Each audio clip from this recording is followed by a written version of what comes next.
coach. Well, earlier this season, Devin Cannady moved into second on the all-time scoring list at Marian High School, now trailing only Demetrius Jackson. And while he has a tall task trying to catch Demetrius, as Carl Deffenbaugh shows us, he may accomplish a few other things no Marian player has ever achieved. 3 years ago, Devin Cannady was just a talented freshman coming off the bench for the best team in Knight's program history. Now, as the #1 player on the #1 team in Class 3A, Cannady hopes to lift Marian to even higher heights. As a team, we all came together as a unit and decided that we're going to make sure this year is special.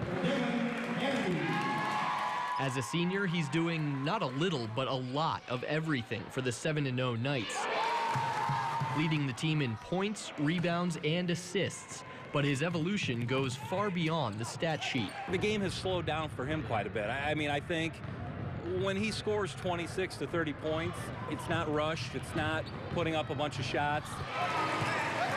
You know, this year, you know, the team's more involved, and, you know, I think with more experience, our team's gotten a lot better. That maturity also showed when it came to a college choice.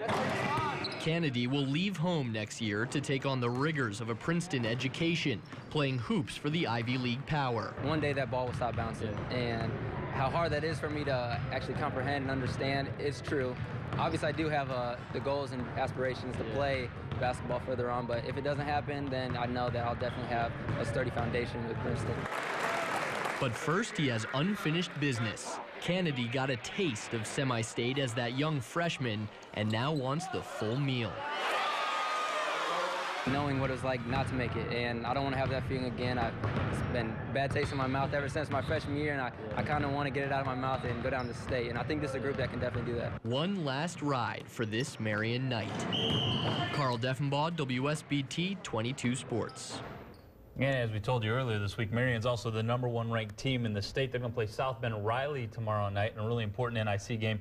And we will have that on the first Hoop It Up of the year, provided the weather cooperates with us. So far this week, it has not. A lot of people looking forward to that St. Joe Penn girls game, too, but that's tomorrow night? Both games. Yeah. Girls at 6, boys after at about 7:30, 7:45. Both matchups of teams that are undefeated in conference play. So somebody's going to come out of both of those games in really good position in the conference.